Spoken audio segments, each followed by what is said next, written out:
They asked me to say a few words. Thank you so much for this wonderful honor.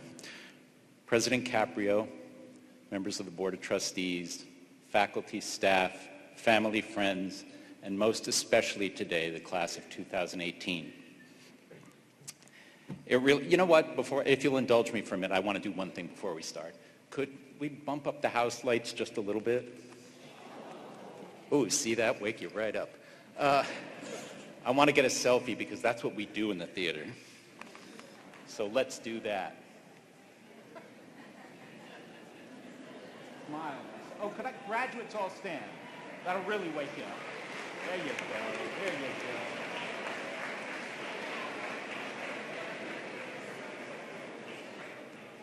Okay. Got it? Ready? Yep. Smile. This side. Smile. I'm the only one not in the picture. That's how well I do selfies. Thank you. Let me zip up. It really is such an honor to be a part of this celebration. You have no idea. This is Western, as Dr. Caprio said, this is Western New England's 99th year as an institution of higher learning. Amazing. And next year, 2019, will mark the university's centennial celebration. Incredible to me, I mean. But I can't help but wonder why they didn't hold off and ask me next year to come up here and speak for the big centennial. No, seriously. In truth, I find it somewhat ironic that I was asked to speak here this year, considering that when I first stepped foot on this campus for my freshman orientation, I was this young, shy, husky kid from who, while very interested in performing a variety of roles on stage, had trouble reaching out to others as Scott Stevens. I actually signed up, this is truth, I actually signed up for a public speaking course my very first semester here, since at that time the easiest way for me to communicate was to be on stage hiding behind a character. That was a long, long time ago, when the institution consisted of an administration building, 4 student residences, 3 classroom buildings, a gym, a library, and a rock. Oh, and the legal drinking age at that time was 18. Yeah, right? So I vaguely remember, and I say vaguely, you'll understand why, that we had a Rathskeller on campus, which is a pub and grill. Truth be told, I think those of us that were 18 and able to drink saw it more as a pub than a grill. Anyway, last summer I received an email out of the blue from Barbara Moffett, who wanted to know if I would send her a copy of my resume. I laughed and told her that I'd been doing the same thing all these years and there had been no reason for me to update my resume since I was no longer really acting on a regular basis. You see, performers have to update their resumes almost daily and list their most recent gigs to show producers and casting directors that they're working all the time. My last acting roles were in the early 90s when I was performing with Dom DeLuise in Little Shop of Horrors in Los Angeles, playing a tap dancing legend in Gershwin's My One and Only, and finally singing in an all-star tribute for Angela Lansbury on Broadway. Now, when I say all-star, what I really mean is that I was the only one on the stage that nobody in the theater knew. Truth. It's very similar to today. It was only after Barbara's inquiry, as I started to go back over the years in my mind, that I realized just how many things I had done and how many wonderful opportunities had presented themselves to me over the last 20 plus years. The list of people and the important charities I had been blessed to be able to help as I transitioned from performer and director choreographer into producer even surprised me. I'd been following my passion all along and not even realized it, because when you enjoy what you're doing, it does not always translate into work. I was a professional who was still doing what he loved. I graduated from Western New England College with a bachelor's degree in psychology, and although I never really ended up completing my career path in psychology, that degree has been invaluable to me in my life, not only as I aimed towards what I thought at the time would be a master's degree in child psychology and communication, but well throughout my entire career in the theater and in my charitable work. You see, it was during my graduate work that I started to stray and take elective courses dabbling in what had always been my dream. And that was when I rerouted my life. I must say, however, that to tap in the minds of people in the entertainment industry, you almost need to have a PhD in psychology. The undergraduate degree was one my mom suggested in her efforts to dissuade me from pursuing what she knew from her experience in the theater could potentially be a very rough and disappointing career. Of course, my mom also wanted me to go to a junior college locally. She was a single mom and I was the last to leave home, so it was the old empty nest syndrome. Consequently, I made sure that Western New England was not a commutable distance to my mother's home before I made that choice. I am sure glad, though, that this is where I landed. Even though I chose not to take advantage of the maximum opportunity my degree has offered me, the experience of 4 years on this campus certainly paid off tenfold in developing the man I have become. You have all grown and changed over the time you've spent here at Western New England University. We all do. It happened to me gradually and in more subtle ways, but it happened nonetheless. Last year's Tony Award-winning Best Musical on Broadway is called Dear Evan Hansen. One of the songs in that show is entitled You Will Be Found. That is exactly what happened to me here at Western New England. I was found and, yes, changed. I found my voice and my independence. I discovered how I fit in. I pledged a fraternity, which they don't even have anymore, I'm told, as a way to reach out for that sense of brotherhood and camaraderie and to give me the opportunity to sharpen my newfound social skills. I worked so hard that I even received recognition as the best pledge and immediately rose through the officers' ranks in the frat. I joined COPE, which was the Committee on Programming and Entertainment. I understand now it's called CAB. It was a natural fit since entertainment was my industry of choice. I actually felt, as so many 18-year-olds do, that I knew just about everything there was to know about it. I interviewed for and became an RA. I must confess that I initially did that to save on room and board. But during this time, however, I discovered that people really cared about my opinion and found me to be a responsible adult and even a role model. That confidence led me to create and name the college's drama club, the Stageless Players, which proved to myself more than anyone else that I had leadership skills. And if I was passionate enough and believed in it enough, I could actually create something from the ground up that would be of interest to others. It kept me completely invested in life on campus rather than traveling to other schools and community groups to feed my voracious appetite for performing.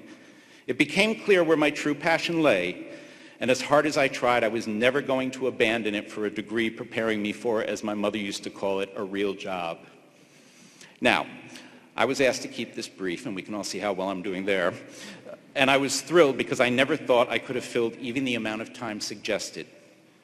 However, there are some things one should never do, and one of them is to ask anyone in theater to give them a cutoff time. We can go on forever, even if we say we could not possibly talk that long. That is why on award shows, the orchestra starts to play to signal the performer that it has gone on. Don't stop. That was nice. Thank you. But today is about you, where you are today, and what you have ahead of you. As I had said, I have no doubt that you have all changed, as I had during my years here. You may have switched majors, changed roommates, reinvented yourself, or more subtle ways explored how you might become your unique self beyond the comfort zone of your home life and family unit. You may have noticed these changes starting to occur even as you would return to your families during the summer breaks. I'm sure some of you may have longed to return to campus to continue growing, changing, and living this newfound independent life. It was a responsibility, but it was also very exciting. So now what? You have new goals in mind, new plans, more education perhaps, your own apartment, or maybe starting a family of your own. Your lives will continue to evolve and take shape, and this common thread you have all shared will take you in separate yet unlimited directions. Whether you know it or not today, these 4 years have given you a very firm foundation.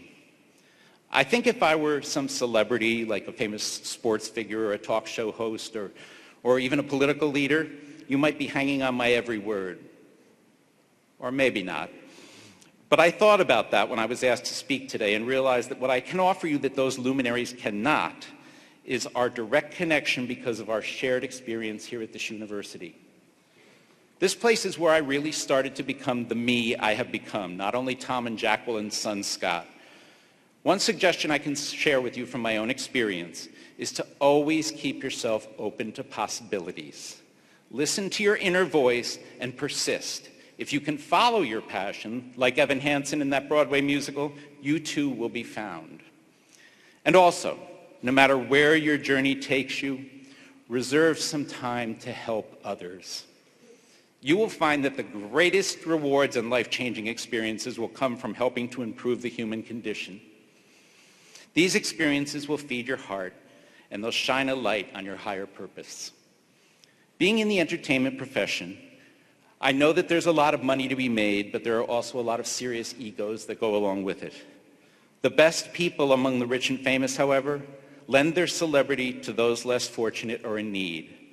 Some of those role models with whom I have worked and or volunteered for, as Dr. Caprio said, are Paul Newman and his hole-in-the-wall gang camps. The original camp is actually not far from here in Ashford, Connecticut. These camps create fun and friendship for seriously ill children and their families. Others whose example of service I have worked with include Elizabeth Taylor and Dr. Matilda Krim. They were AMFAR. They created AMFAR, actually, which is the American Foundation for AIDS Research, as well as Broadway Barks, which I have co-produced for years with Bernadette Peters and co-founder Mary Tyler Moore. This event focuses on the needs of shelter and rescue animals across the country and the broader issues of responsible pet ownership. This summer, Broadway Barks will celebrate its 20th anniversary on July 14th, actually. Come on down. We have grown this event from just an annual program in Times Square to a not-for-profit organization that has extended beyond the plight of homeless animals to meet the needs of people who benefit from having companion animals in their life for one reason or another. In addition, what began as a volunteer activity for me, working for Broadway Cares Equity Fights AIDS, turned into my current employment, and I have been working with this organization for the past 22 years. Broadway Cares is one of the nation's largest industry-based, not-for-profit AIDS fundraising and grant-making organizations in all 50 states. They have given away more than given money to over 450 social organizations. Broadway Cares unites theater artists and theater lovers to help so many other people in need. For example, after last fall's devastating hurricanes in Puerto Rico, Florida, and Texas, we sent more than $750,000 to help those communities rebuild and restore their lives. We also provided emergency assistance in the aftermath of the Marjorie Stoneman Douglas High School shooting and the Pulse nightclub massacre, as well as after earthquakes, tsunamis, tornadoes, wildfires. We even regularly fund programs to benefit women's health initiatives. It has been Broadway Cares that has allowed me to produce benefits and theater events on a daily basis and play the most important role of my life, that of improving the quality of people's lives in our society. Today, we seem to be challenged by the great divides in our country, with unrest around the world occurring on a daily basis, which is not unlike my years here at Western New England. We lived through the Watergate scandal, the prospect of an impeachment of our 37th President of the United States, which was soon followed by his resignation. I had to deal with an A1 draft status during the Vietnam War years, so believe me, I was relieved when the war ended in 1975 after 20 years. Not all bad. Streaking was when I was in college here, so we had a pretty good time with that. The graduates, you may have to look that up and Google it. Recently, I heard someone describe our current climate as going through a forest fire with a lot of damage being done. But that same person also noted that forest fires allowed things to grow that were unable to grow before. To that very point, I had the opportunity to fly two Parkland's Marjorie Stoneman Douglas students up to New York last month for a show I worked on to share a song of inspiration and resolve that they had written in the wake of that tragedy. Our show was on the Broadway stage for Disney's The Lion King. Both the stage and the audience were filled with dozens of stars of stage and screen, and yet it was these two teenage girls and their teacher who made the biggest impact that day. So many people, just like all of you, are getting involved in the most pressing issues of our times with a passion and energy not seen in years. So as you go forward into this changing world today, do not be fearful. Survival, rebalance, and prosperity emerge from rocky times. You are ready to take it all on because you have been taught to lead, not because you have to, but because you choose to. Congratulations to the class of 2018. When the celebrations are done with your family and friends, and after you have enjoyed the many toasts made in your honor, which I know you deserve, go boldly into the world and lead meaningful lives. Thank you.